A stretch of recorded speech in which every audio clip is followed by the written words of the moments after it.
I absolutely love baseball. I've loved baseball my whole life. When I was a kid, I played baseball, played Little League, probably 7 nights a week, played catch with my dad. Would have played catch even more if there was another night to play catch. And my dad was awesome. He worked in construction, come home after 12 hours, still play catch with me. So I'm in high school. I make the JV team. I absolutely am loving it. And I am up at bat and 2 strikes. And I look back and there's my dad, like he always was. Somehow he made it to the games, sitting on the bleachers. And runner on base, I needed to get a hit to drive this runner in because we needed to win this game. And I struck out. Was so bummed. Like literally, I was the guy who swung a baseball bat all the time. Now, I was not built to be a baseball player. I was like 4'4" in the 9th grade, but I still swung a bat all the time. I could hit a baseball, but I struck out. And I turned around and I walked to the dugout and I walked back to where my dad was on the bleachers. And, how do you think my dad responded? Like, he looked at me and he said, "You'll get him next time." Like, it was one at bat. You'll get him next time. I can't even kid you not. That was the second out of the inning. The next out, my friend is up at the plate. There's a runner on. Same thing happened. 2 strikes. His dad, though, is sitting on the other end of the bleachers, and he's screaming at his son the entire game. Like, it's like night and day difference. He's screaming at his son. Kid strikes out, and his dad goes berserk. He's yelling at the ump. He's yelling at the catcher. He's yelling at the pitcher. He's yelling at both coaches. And then he starts tearing into his son. And I'll never forget his son walking back to the dugout. And he kind of like was in the corner, so his dad couldn't see him. Took off his helmet. We're all looking at this guy because we could hear his dad. His dad is still going on about how awful his son is, how he never practices. He's a good for nothing. And the kid just like tuned it all out. And I could not believe the difference. I could not believe the difference between the two things that happened. And so that was like one of those moments that stuck in my brain all these years later where I'm like, okay, this is the value. This is the importance. This is the difference of a life that speaks with people and speaks at them. Like it's clear as day. I don't even know. I was 14. How many years ago that is? 25 plus years ago. But even to this day, it's still so important to me. And so today's episode, we're going to jump in and we're going to continue this conversation about speaking with people or at them. And we really want to kind of go at the idea of the question, why am I not really heard? Like, why is no one really listening? Well, welcome to the podcast. My name is Jason Raitz. I'm your host, and joined with me for episode number 2 is my co-host, Dentist Poulette. Dentist Poulette. But that's okay. I don't know why I said dentist. Did you It's okay. Did you get that as a kid? Teeth clean. Yeah. No, nobody. Well, I guess little kids. Little kids. When Did they you were get being made fun mean. of with your last name? Not a bunch. Really? No, not a bunch. I got I went to a Christian school.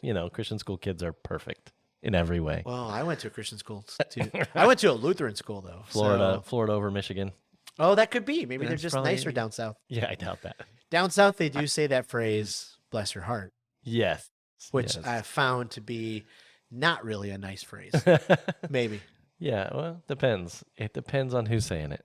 Oh, but growing up down south, are you a pop or soda guy? Oh, everything is Coke. No. I mean, maybe I would say soda, but I would definitely not say pop. Oh, that's so wrong. Yeah, no, pop doesn't exist down here. So wrong. It's just what we say. Pop. I guess I didn't realize that you went to Christian schools. Yep. I didn't know you did too. Yeah. Well, yeah. Christian Lutheran schools, K through 12. Yep, me too. Did you have a dress code? Yeah, there was a uniform. Oh yeah. High Yeah. school we had a uniform too. Well, there was a uniform, and then there was it was just a dress code kind of a thing. High school in our Christian school, boys couldn't have a mustache. So Well, I wouldn't have had that problem in high school. it was no problem for me. I was absolutely fine.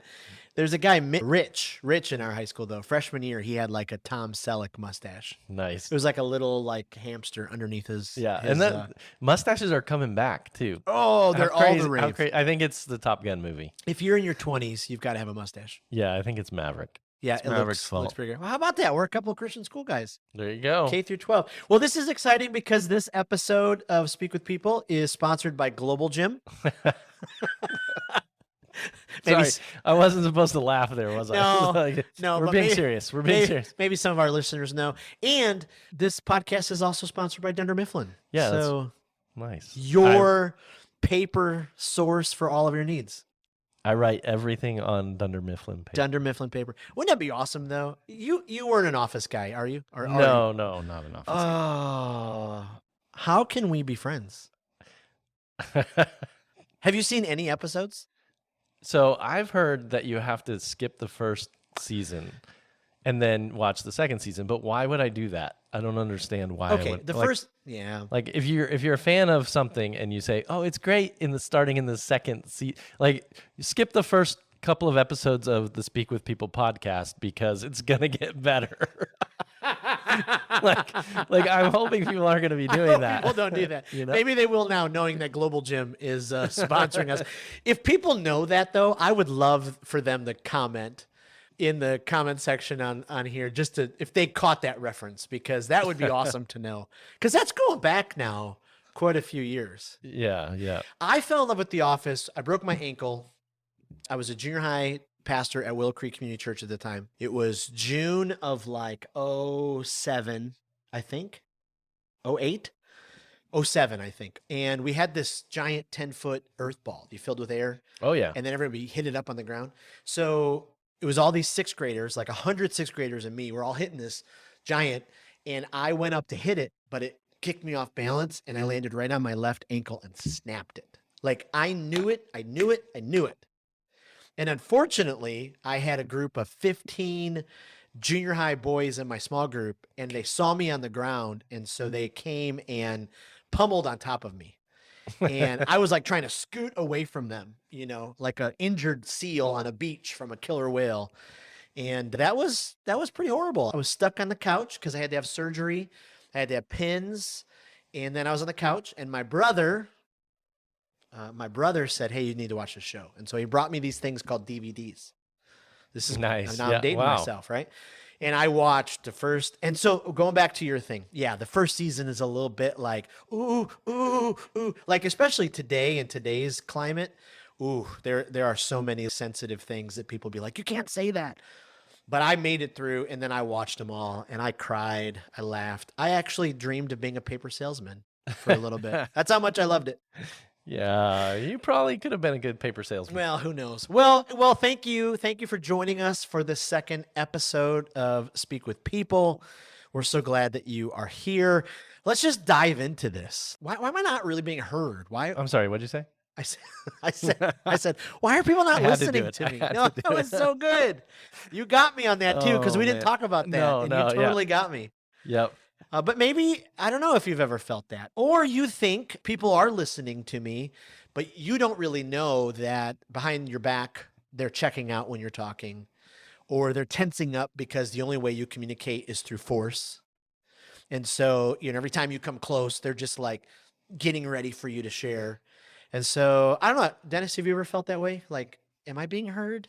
Are people listening to me? Oh yeah, all the time. I mean, if you got kids, you probably think, "Are you listening? Hello, McFly, are you there? Are you paying attention?" Yeah. Sometimes you say something and you're like, "I'm not really sure if you're paying attention to me." And I have the same issue, so I can't just blame it on my kids. Yeah. I have the same issue. Sometimes I'm on my phone and they'll say something to me, and my brain goes to, I did not catch anything at all that they just said. And I immediately go into like, I'm such a bad dad. I need to put my phone away, blah, blah, blah. Yep. So then I say, I'm sorry. What was that I'm sorry, I'm not listening. And I try to make an excuse for it. Yep. But yeah, it happens to me all the time on both sides of the coin, where either somebody's not paying attention to me or I'm not paying attention to them.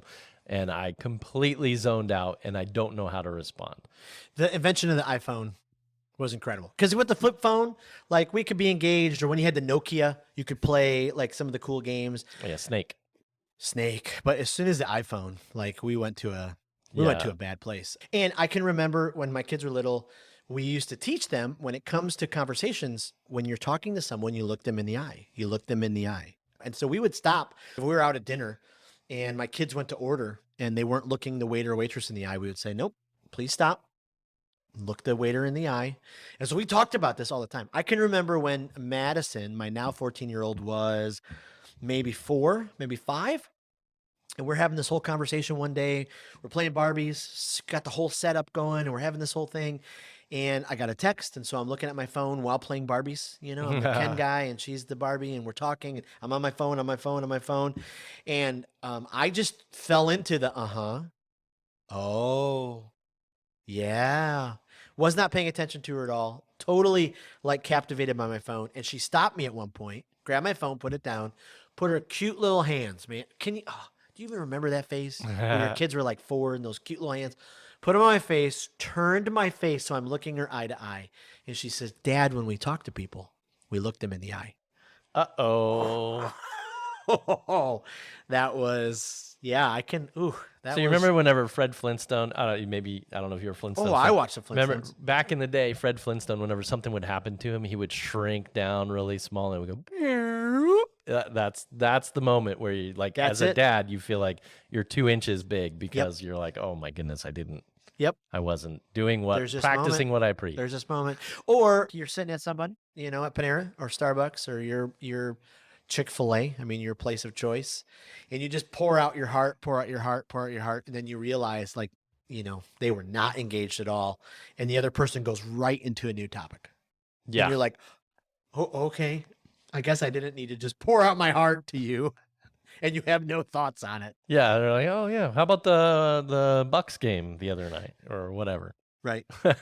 Absolutely. Or you got an idea to write a killer social media post, and you pour your heart and soul into it, and then you post it. Maybe you're not like this at all.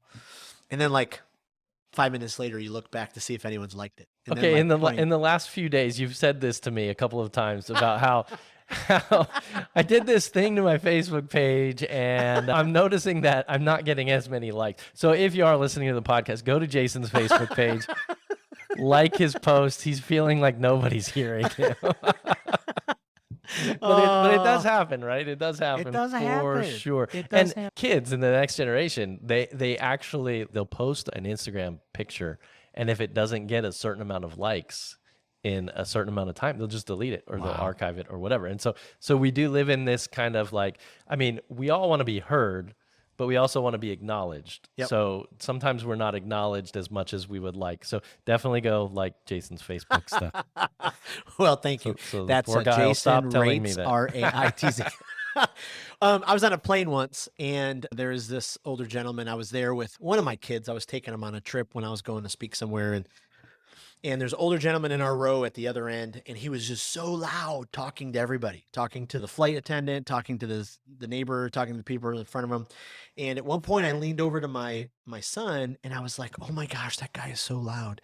And my son was like, you're as loud as him all the time. No.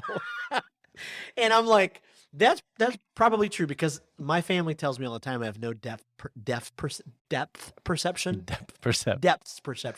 When I think I'm whispering, I'm actually talking at full force, and then when I'm talking at full force, I'm actually yelling. Oh boy. And so that's kind of what we feel like sometimes, though, right? Like, I'm not being heard, and so it's natural to get louder, or it's natural to get more passive aggressive with a post. Is anyone reading my stuff? Right. I know 4 people will like this. So, but I feel the need, like, I have to post it anyway. Yeah. Yeah. Or like, it's just a personal pet peeve. And I know I've probably done it. If you go back to however many years I've been on Facebook, I try not to, but you get bad customer service somewhere, and you go on right online, and you're like, don't ever go to the Chick-fil-A over there. And I'm like, that's really? What Twitter exists for, though. Yeah. Twitter. Yeah. Yeah. That's why this podcast is solely about helping you, encouraging you, inspiring you, challenging you to elevate the importance of healthy communication by speaking with people, not at them. We hope that listening to this podcast weekly will give you a dose, an injection, a lift, some motive, a boost. Man, that's a lot of adjectives. I wasn't paying attention, but yeah, it was a lot. It will really push you to change the way that you think about communication, how you talk with people, how you write to them, how you post, how you say things from a stage. Yeah, and I think nobody has it perfected yet. Right. so we can all get better at our communication. And the more that we listen to these kinds of things and think through them, the more we're going to be able to improve our communication, the way that we talk with people, the way that we all have a message we want to get out. Yes. Whether it's business, we have a business message. Yep. Whether it's ministry, we have a ministry message. Whether it's just even just a parent trying to survive, Yes. or a marriage that's trying to survive, you have to be able to communicate your message in a way that you're going to be heard. And as we always say here, this is the way to do it. You need to speak with people, not at them. Yep. You want people to receive what you're saying, and not just I'm just talking into thin air and nobody's listening. Yep. You want them to be able to that's listen good. and hear. And so that's kind of what we're doing today. So talking about, well, how can I be heard? What are Yep. the things that I can do Yep. as the person who's speaking loudly, or maybe speaking softly, or just even whispering into my kids' ears? How can I be heard by them? So what are those things that we can do? So the fun part is we want to try to break down this with verse at. With verse at. I can't really say it too well. With verse at. If you say that 5 times, it gets really confusing. Yes. With verse at. Or at verse with. Or at verse with. And so I don't know, let's start with the negative, because at we're kind of saying is the negative way, is the way not to communicate with someone. And so let's start with some things that come to mind when it comes to speaking at people. And some of these are both internal and external, because so much of the words that come out of our mouth are formed in our heart, in our soul. And so if our heart and soul are just at an unhealthy place, those words are going to come out. So I'll just jump in. When you speak at people, your words are just words. You haven't really thought through the fact that these words, like you said in episode number 1, I thought it was very profound. And I remembered it from episode number 1. Words can dismantle someone's day. And so you don't think through that. You just say them, and you don't put any weight behind them. I mean, that's a huge part. Words are just words. Yeah. And sometimes your words, I don't think you have to be super always constantly thinking about choosing the correct word, or else I'm going to mess it up. But at the same time, you do have to have a purpose behind the word that you choose. So you do have to know. Yes. So if words are just words, then I can say anything and it won't really matter. But we do have to have that mindset of the fact that my words aren't just words. My words do have, like we always say, the power of life and death. And so it is coming out of my heart and into my mouth and out into the person that I'm speaking with. But I do have to understand that I am going to say something, and there is going to be an effect. Yes. It's that whole cause and effect thing. I think an easy way to think about it too, and there's a tension to manage.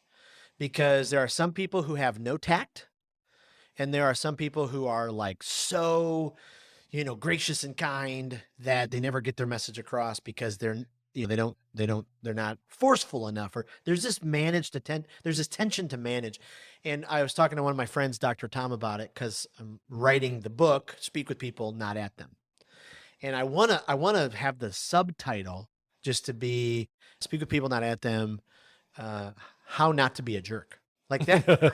That's really like the simplicity. You're not putting any weight behind your words. I think another part to it is you waste moments with people. You waste moments. And so I'll never forget my wife's grandmother. When I first met her, her grandmother had lost her brother in a car accident. And her brother left one day to go drive somewhere, and she didn't hug her brother goodbye, and then he was in a car accident, didn't make it. And so this woman, every time anybody ever left anything, like they could be getting up to go to the bathroom, she would hug them because that moment was so powerful. And I think when we speak at people, we forget that these moments we have with people are precious, and they're these incredible moments. This is why I think I could never be like a successful, man, this is gonna get me in a lot of trouble if anybody listens to this, so I apologize, but like a successful megachurch pastor, because I've worked at 2 very, very, very large megachurches, and I've loved those experiences. But one of my takeaways was projects over people. get the task done, get the project done, move the new project forward, take new Yeah. ground, Yeah. enlarge your territory. And for me, I've always flipped that. People over Yeah. Yeah. projects. I actually did that. So when I went to college, I was so busy. I studied 4 years of college in 3 because I wanted to Whoa. graduate. Yeah. Whoa. Woo, woo, woo. I did 4 and 8. Yeah, but I also worked full time at Walmart Wow. while I was doing it because I had to pay for college. So I was up at the, before the crack of dawn, getting to the You were 7 going to say butt o'clock. crack of dawn. No. But then No. you're Yeah, like, yeah. should I was I? like, Because I words don't have know. meaning. I was gonna make sure. I don't want to take people to a place I don't want to take them. But I was up really early, and I was running from the time I woke up until the time I went to bed because I had to take so many classes and I had to go to work and all of this stuff. But I remember I wasted a lot of time in college, which was the connection point where I didn't make a ton of friends. And so I missed out on a lot of Yep. the part of college because I was more project, and I Yep. would be running and I just have my backpack on and I wouldn't really look at anybody and I wouldn't really talk to anybody. And I'd be like, I got to get my homework done. And I got this and that and that. So it's kind of what you're saying, Yeah. where, you waste those moments whenever you don't understand the importance of people. Yes. And the communication and the connection that you can make with people. And I wish that I was the hero of this, but I could get some people on the phone right now who worked with me. My second church or third church I was a youth pastor at. On the Enneagram, if you follow the Enneagram, I'm a 4, so I'm a unicorn. So, I've got like the up and down personality. I'm a romantic, creative. I like to go to creative spaces. That's why I go walk in crazy areas, like why I'll wake up super early and drive to downtown Tampa or Clearwater Beach, or I like to get away and think. But then I'm a 3 wing. And so I got the drivenness. So in my 20s, all I wanted was to be the next it guy. I wanted to be the next it youth pastor. I wanted to have the biggest youth group. I wanted to be speaking on every stage. And so I was so driven. So we could get some people on the phone right now and they would tell you that in that season, I definitely put projects over people. Yeah. I definitely did. And it took like a giant, crash where I realized, wait a minute, no, I got to flip this, especially with a pastor's heart. And so, if you speak at people, you're wasting those moments. I think the other part is you speak at people regularly. You take no time to learn someone's story. This is huge. People's stories are their history and their life and their connection. And they're usually their why. Yes. Why do they do what they're doing That's is so because good. of who they are. So if you don't have any idea what the story is behind the person, then it's really easy to misjudge their actions. Yes. So if you don't take that time, then whenever you tell them to do something, you don't understand why they push back on it or why they readily accept it or why they never question, or all of that stuff is wrapped up in that story. And so if you're trying to communicate something to them, even as a boss or Yes. as somebody that's in authority, you're going to want to know, okay, this is the story behind this person. And so this is why they do what they're doing. And this is why they react to the words that I use. Right. Oh, that's know? so good. If you have never read the book by Peter Scazzaro, Emotionally Healthy Spirituality, Emotionally Healthy Spirituality, you have to go on Amazon right now, buy a used copy for whatever, 39 cents, and then pay $8 in shipping. But read this book. It's difficult, it's hard, but Peter talks a lot about how we all have our origin stories and they form us. And like the generations of those stories form us. And that's why it's so important to grab a cup of coffee. We see Jesus all the time, sitting across from people, learning their story, listening to them, listening. I think another way that we speak at them is we have an MBA in talking down to people. We have an MBA. I'm an MBA dropout, so I can kind of speak to this, which is true. I wish I wouldn't have dropped out. I made it 2 years, and then we moved from one state to another. But some people are just more gifted at talking down at other people. Or like Proverbs talks about, their words are like little jabs. I can't remember what proverb that is exactly, but sharp words are like a little jab from Yeah. a knife, which unfortunately, maybe a little moment of too much transparency and authenticity. Even this morning, I was reminded by my wife that as good as I am with words that help lift up, I am also as good at times with words that help dismantle. And so it's this daily journey of going, okay, I gotta speak with them, so not at them. And I think another for speaking at them, you're a Jedi in one upping. Do you know this kind of person who just always one ups what you have to say? Oh, not only do I know that person, I know 14 people like that. Well, I know 15 people. Yeah. Brian Regan, the comedian, he's so good. He talks about the one upper. And Brian was in his comedy bit. He's like, yeah, I went and had this cavity and it was so bad. And the person interrupts him and they're like, well, I had 7 root canals at once. Oh, yeah, yeah. Yeah, the one upper. For sure. I think another way you speak at people is you make people guess what you're thinking.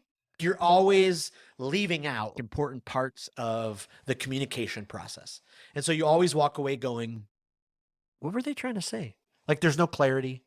Yeah. They're just always trying to think. I think if you're speaking at people, people are just a means to an end. You just kind of see them as like, okay, I need their help so I can get this done, or I just need their like on Facebook or whatever it is. I think another thing, you speak at people when you just assume the worst all the time.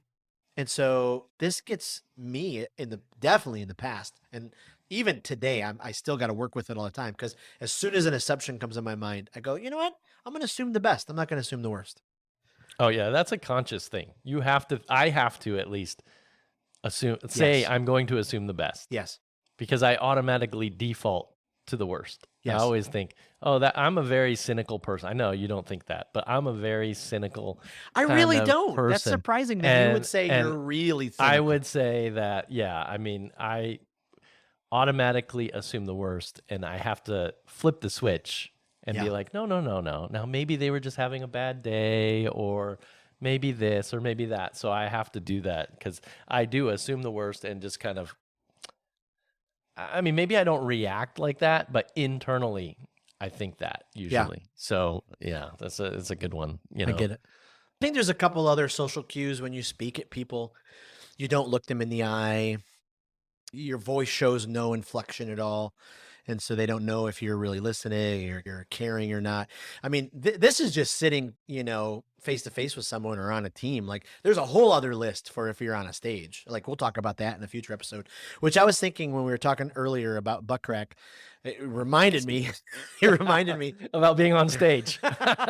No, but we should do a whole episode just on should someone cuss? Should we swear? Oh man, gosh, wouldn't that be fun? Oh, Let's talk man. about it. Golly from, gee, that would be a bad one. So that's when we speak at them. Let's talk about a few things when we speak with them. Like, what are some characteristics of speaking with them? I think a big giant characteristic is we genuinely care for people. Yeah, and people know that. They know it. You can, I mean, your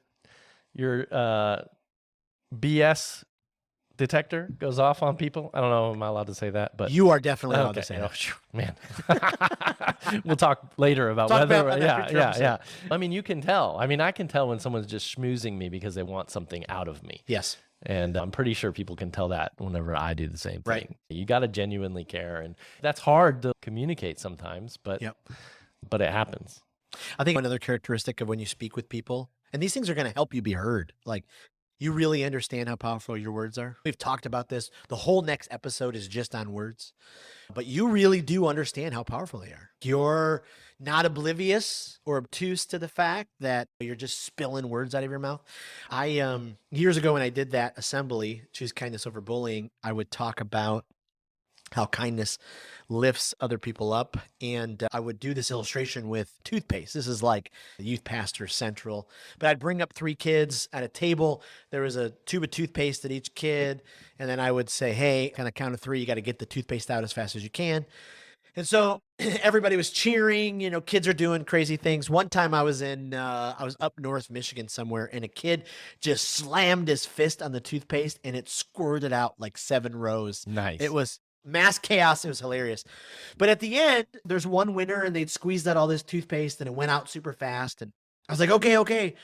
We don't have a winner yet because the second part of the game, on the count of 3, they have to get the toothpaste back in the container. And so the whole place is like, what? This is stupid. This is crazy. And so we count down 3, 2, 1. And then, there's always that one goofy kid who was like, just wanted to eat up the audience, and he would try to get the toothpaste back in. But it's just a beautiful illustration for how easy words come out and how hard they are to get back in. Because sometimes my words just come out. I was speaking at a retreat in upstate New York. It was an Episcopalian. It took me years to be able to say Episcopalian. Actually, our mutual friend, Patty Gibbons. Oh, yeah, yeah. She booked me to speak. And so I'm at this retreat, upstate New York. It's like the winter. And if you've ever been booked as a retreat speaker, the first night, nobody knows you. So they're just like, who's this like weird guy walking around? And then by lunchtime, the second day, people are like, oh, you're the speaker. Hey, hey, hey, hey. So the second morning, I'm walking around in like the little cafe area and I'm talking to kids. And I walk up to this group of gals and I was like, hey, everybody. And I was high-fiving, like, how you guys doing? It's Saturday. Did you sleep well? And I get to this one girl. I was like, hey, and I go to high five her and she wouldn't high five me. And I was like, oh no, like, am I okay? Is my hand dirty? And I was making a big deal out of it. You still have toothpaste on your hand from the night before. No toothpaste. And I was like, no, seriously, high five, high five, high five. And I was making just a big deal about it. And I missed all the social cues of the group of kids behind her as they were trying to give me like the stop talking, you idiot. And so finally, this young woman lifts up her right hand, and there is no right hand. She does not have a hand. It's just, and I felt so small, so dumb. So, I mean, like I did this. I was speaking at all of them. I was missing the cues. I wasn't paying attention to them. You were going to get your message I was across, getting my message across. whether they wanted it or not, right? I couldn't believe it. I apologized to her, and she made fun of me. She laughed at me because she was used to that sort of thing. But I was like, oh, yeah, okay. Like that's how powerful they are. Speak with. Okay. We kind of talked about this with the at, but you got to realize moments with people are precious. Yep. Moments are precious. And so to, look forward to them. I think another one, you're a student of people. You're a student of people. You actually care. And I think this goes along with their stories. Yep, for sure. When you sit and listen to them, you actually ask questions that go into their stories. We'll talk about this more in the next episode. But yeah, one of the things that we're not good at is observing. Oh, yeah. And I think when I was a missionary in Mexico City, I realized that I would get better at communicating with people if I would get better at observing. Yes. Yep.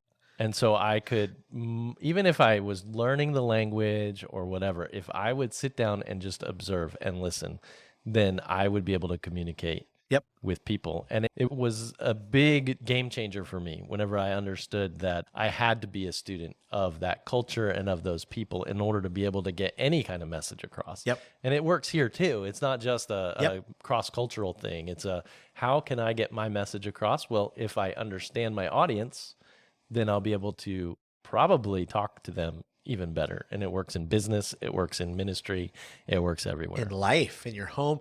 Yeah, I mean, that's so incredibly true, because one of the things we talked about speaking at people is the whole danger of assumption.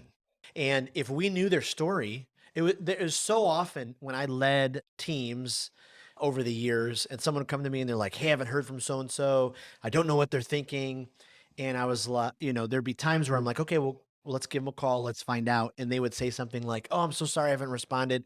I was dealing with a sick parent, or I was dealing with my kid who's going through this thing. We just assume the worst. But if we actually knew what was happening in their lives and we cared for them and we were a student of them, it was huge. The flip, when we talked about speaking at people, we said not to speak down. But the flip of that, when we speak with people, we talk them up. It's just fun. It's just fun when we talk people up. Like, especially when you're in a crowd and you're all talking and you go, oh my goodness, Dennis, you got to tell that story you told me. And then you get the spotlight. Romans 12 in the Message talks about how we need to discover beauty in everyone and to practice playing second place. Like, that's from the Message version of it. I love that. Like, give somebody else the platform. Give somebody else the time to share. Call them out and be like, you gotta tell us about that. Right, yeah. That's a lot of fun. I think another way is you're a master question asker. Yeah, that has to do with being a student. Absolutely. I mean, the best way to learn is to ask a question. That's right. Absolutely. And we're going to talk a whole lot more about that the more and more that we can. And then you actually listen more than you speak. When I was a small group pastor, I used to teach my small group leaders the 80-20 principle.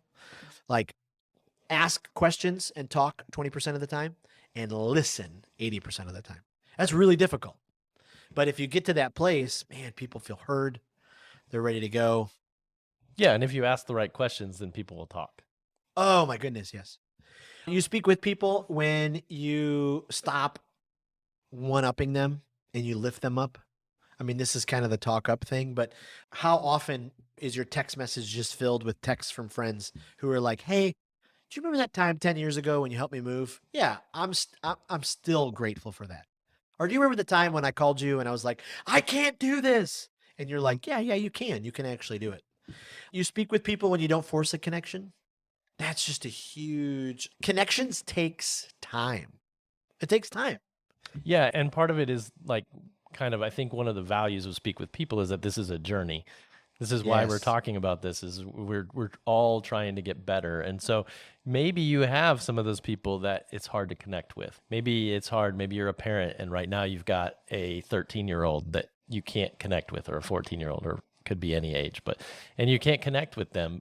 And you have to understand that, okay, maybe, just maybe, I just need to each day try to find a connection, Yes. but Yep. not force it, Yep. and know that this is a journey and that in a few weeks, months, days, I don't know, there will be a connection. Yes. There will be a way in which I Patience. can communicate with them. And it happens not just on the family level, it happens at work. Maybe there's a difficult Yep. person that you're trying to connect with.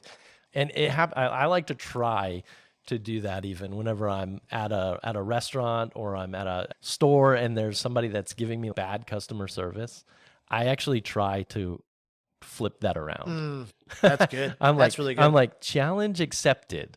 Mhm. And instead of just getting angry and like just being mad, I try to say, okay, this person's probably obviously having a bad day. Yep. Because you're not going to be in customer service for long if you're acting that way all the time. So Yep. they're probably having a bad day. So now how can I try to connect with them and then make them smile? And so I kind of look at it as a game, but it's a journey. You can't That's right. force that connection. You have to try to do that little by little. Little by little. And can I just piggyback on what you said?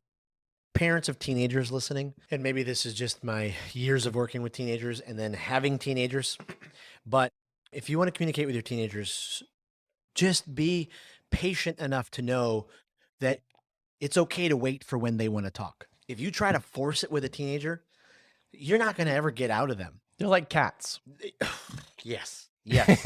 Yes. The more we put the cat on our Yes. lap, Yes. our cat at least, Yes. he jumps off. He's That's out. right. He's out. Nope, But if I'm you not like doing it. wait, so just that's oh, that's good. That's an aside. That's extra. That's bonus content. That was great. There's a couple more. You speak with people. You value communicating continually. Like, people aren't saying, "Oh, I wonder what's happening. I wonder what's going on.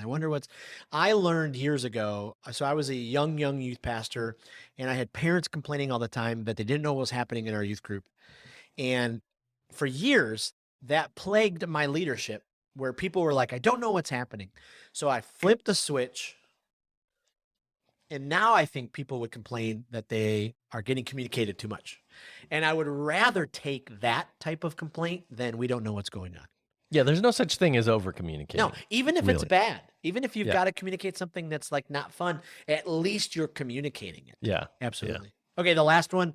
You speak with people, your emotions are tamed so they and your words don't cause great damage.